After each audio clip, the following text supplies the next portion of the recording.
When some innovative caveman invented the bow and arrow, it was a huge breakthrough. The discovery turned the Homo sapien into an efficient hunter-gatherer.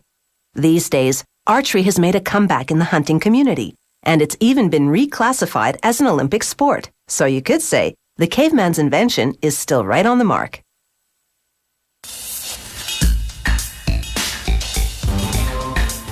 Today's bows are definitely not primitive devices. Crafted with calculated precision, they make it easier for you to take your best shot, and the caveman would have been very impressed. To make a longbow, a craftsman cuts 6 strips of cherry wood, a little more than half a centimeter thick, using a bandsaw. Then with a belt sander, he repeatedly thins the wood strips on both sides, tapering the ends a little each time. The tapering gives the wood some flexibility, which the bow will need to launch arrows into the air. With his bandsaw, he now carves a handle from a piece of wood. Next, he brushes super adhesive glue onto fiberglass strips and the tapered strips of cherry wood. He works swiftly because the glue will start to dry in less than an hour. Now he layers the strips. The fiberglass strips buttress the 6 glued wood strips on either end. This process is called lamination.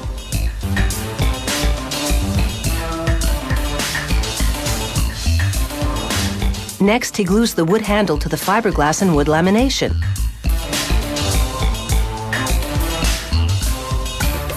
And he tops it with a piece of masking tape to protect it from scratches and glue smudges during the next steps. Now the laminates get the squeeze. He places them on a curved plywood shape called a bow form. He positions a steel heat strip, a rubber hose, and another plywood form on top of the laminates. He clamps it all together, then inflates the rubber hose with an air compressor.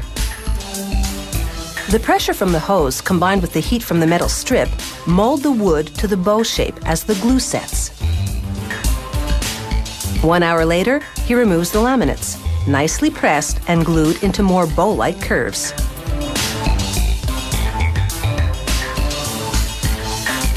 Now he draws the bow form onto the newly curved lamination, following a template made of fiberglass. With his bandsaw, he cuts the wood along the lines he's just drawn. He cuts an arrow shelf. That's the notch for the arrow to rest as the archer aims. Then he trims the handle, making it a little wider at the center for comfort. Next, using a coarse-toothed file, he hollows out little grooves in the upper and lower limbs of the bow. They're called string nocks, and the string will loop around them. To strengthen the tips, he glues little pieces of fiberglass and moose horn over them and the freshly filed nocks. He clamps it in a vice grip to set. When it's dry, he files through the horn and fiberglass to bring back the nock groove. He smooths it with sandpaper. Now he glues another piece of wood over the handle to improve the look and feel of it. He clamps it together while the glue dries, and 3 hours later, he sands it.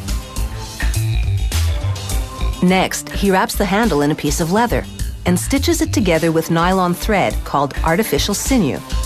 Many years ago, they used the tendons of an animal for thread.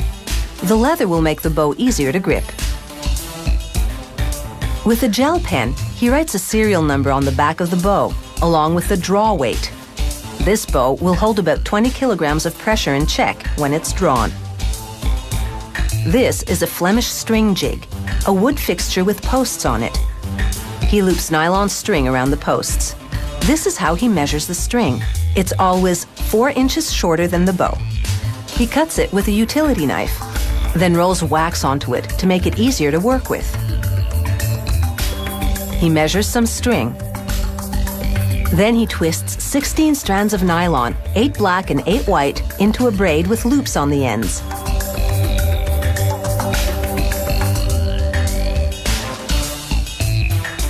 He hooks the string on the nocks, and it's time for target practice. As he bends the bow, energy is stored. He releases it, and the energy propels the pointed projectile. That apple didn't have a chance. If you think a baseball bat is a pretty simple thing, well, you're out in left field. Making a bat means balancing things like weight and thickness. The material it's made of can make a difference. Metal bats hit the ball faster. However, the pros use wood bats because of league regulations, and even the type of wood might impact the score. Barry Bonds cracked a home run record in 2001 with a wood bat like this, one made of maple, instead of the usual white ash. They can never tell just by looking at it that a chunk of maple has what it takes to make a good bat. So they weigh it to make sure the wood is really as thick and heavy as it appears. Next, pointed prongs grip the wood and spin it, while a carbide cutter rounds it. This is a very modern lathe called an XY machine. The rounded blank goes into a room called the library, joining others on the shelf that are waiting for their chance at the big leagues. A worker selects one of the blanks to fill an order that specifies a certain model and size. He weighs it again to make sure it measures up to what the player has ordered. The blank goes onto the XY machine and spins. A computer guides the cutter as it moves on rails and carves into the blank. It whittles 2.5 centimeters of wood from the blank in order to form a handle. It takes a total of 3 passes on this cutter to make the rough shape of a baseball bat, but it's quick work, completed in just 3 minutes.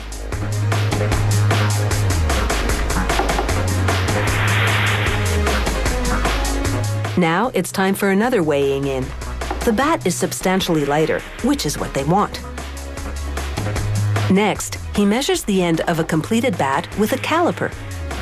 Using a square-edged scraper, he rounds the knob as the bat spins on a more traditional lathe. He measures as he cuts. With another caliper, he checks the thickness of a completed bat and compares it to the one he's just carved.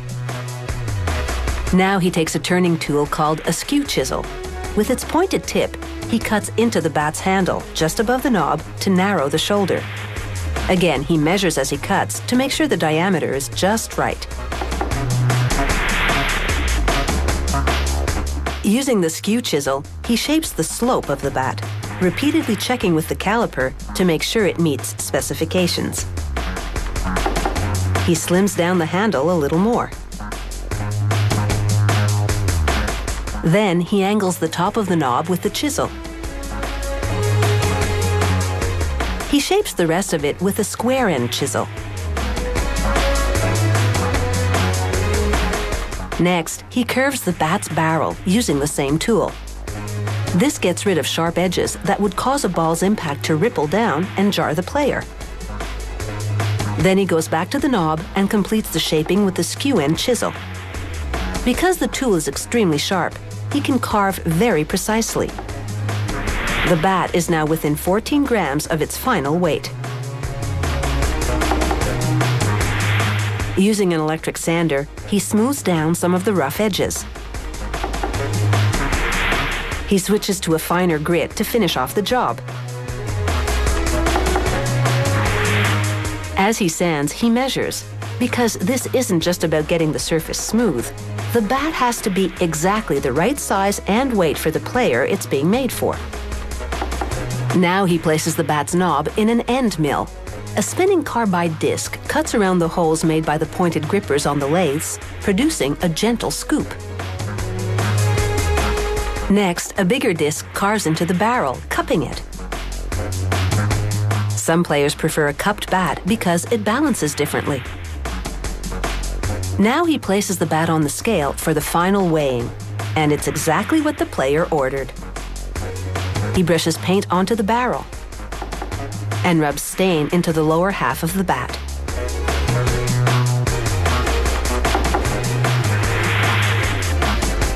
He presses decals onto the bat so it sports both the brand name and distributor. Then he stamps the model number in gold ink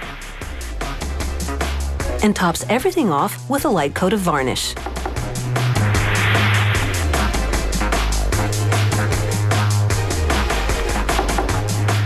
Now this maple bat is ready for the big leagues and some heavy hitting.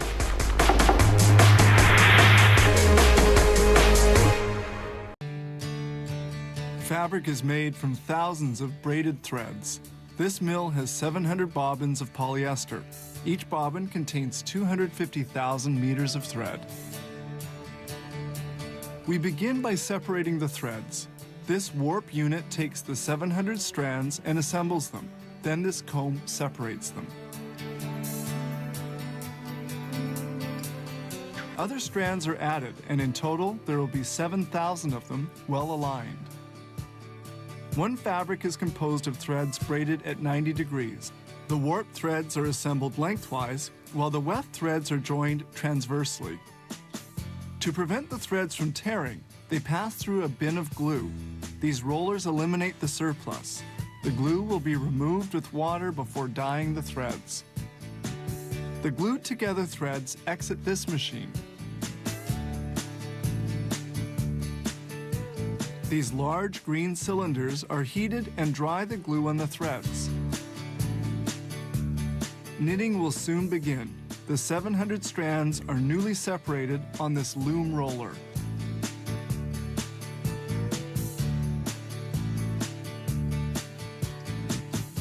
Each thread must pass through a blade to produce a specific design. This machine takes the 7,000 strands of thread one by one, and they pass through the blade. It's a highly precise operation.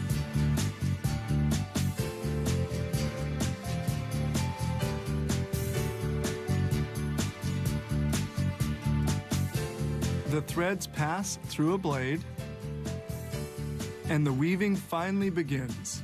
On this jacker-type loom roller, the warp thread is inserted by a jet of air.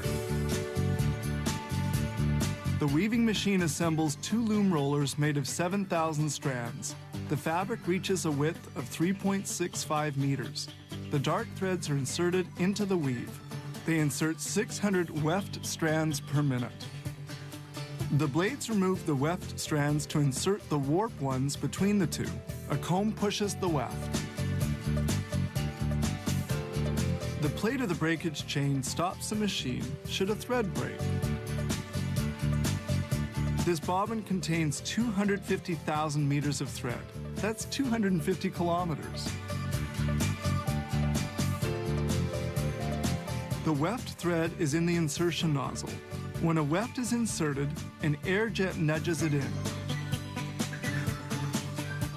The loom roller operates at full tilt. It makes 600 thread intersections a minute. Weaving is now over. We move on to the following steps: washing and dyeing. Washing is done in a soapy solution at 80 degrees in a continuous manner at a speed of 60 meters of fabric a minute. The fabric is rinsed in clear water of about 30 degrees. Now it's on to dyeing.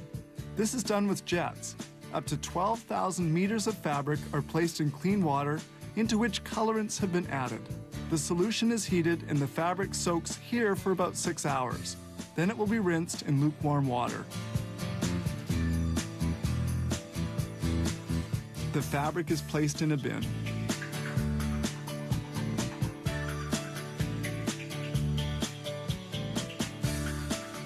This machine is called an opener. It unfolds and stretches the material before rolling it up on an immense roller.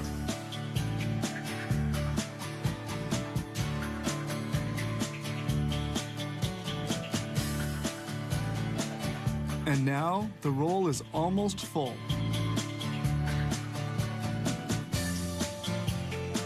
We now move to thermosetting in a high-temperature oven which dries the fabric. The temperature is 200 degrees centigrade at the oven's entrance. The fabric circulates here for 45 seconds. This finished roll weighs 1,500 kilos. The bobbin that we saw at the beginning has produced 25 kilometers of fabric. Lapel pins let you proudly show off where you've been or where you stand. From an event you've attended or your political beliefs to your professional affiliation or your favorite sports team. Lapel pins cost pennies to produce, but some are collector's items worth thousands of dollars.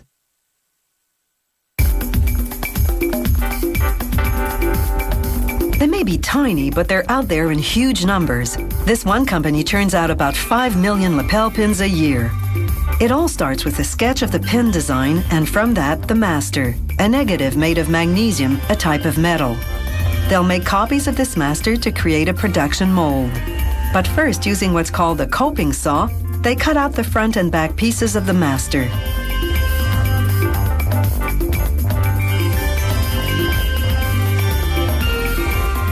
Using a dispenser about the size of a sewing needle, they glue the pieces together with epoxy. It takes 5 minutes to dry. Then they cast enough copies of the master to fill up a rubber disc. After tracing the outlines, a worker uses a surgical knife to meticulously carve out the cavities. He softens the rubber with paint thinner to enable precision cuts. Then he places a copy of the master in each cavity. Another disc goes on top. Then it's into a machine called a vulcanizer for 1 hour. This machine uses heat and pressure to cure the rubber, making it as hard as a car tire. It also melds the rubber around each master copy, embedding the detail. This will be the production mold for producing this pin design. Now, using a surgical knife again for precision, they carve out sprues, channels that during the casting process will direct the flow of molten metal to the cavities. They also make smaller, curved channels called runners to filter out any air or dirt particles. It's crucial to position the sprues and runners correctly because this mold produces an entire line of a particular pin. Mess up and they'd have to remake the mold from scratch.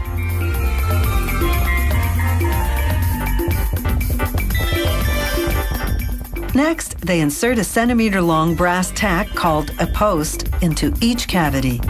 It'll later fasten to a clasp, attaching the pin to clothing. The post goes in now rather than later so that it will fuse to the back of the lapel pin during casting. Now, to close the mold, they align the buttons on one half with the depressions in the other half. The mold then goes into what's called a spin casting machine.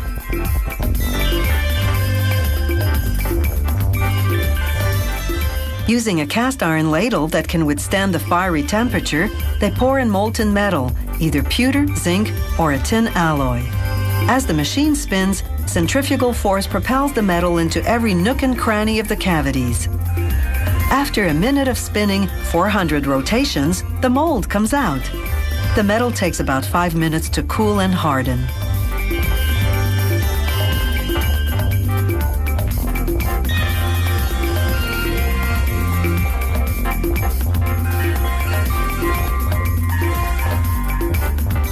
The factory remelts the excess metal for the next batch.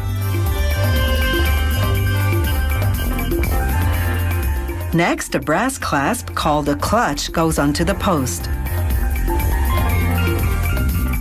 Now the lapel pins go for an hour-long wash in soap and water and abrasive stones. The stones smooth out any rough edges.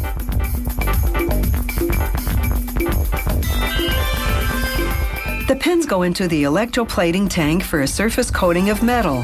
How many coats and the types of metal vary with the design. An electric current draws the metal particles onto the pins, plating them thoroughly.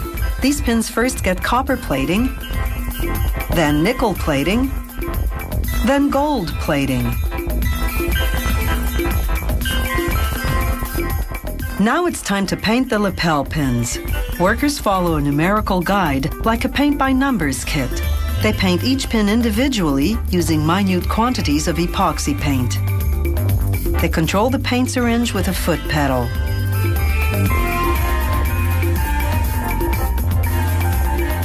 Once the paint dries, a machine called a pad printer gathers up ink and stamps on the tiny details, the ones too small to paint by hand.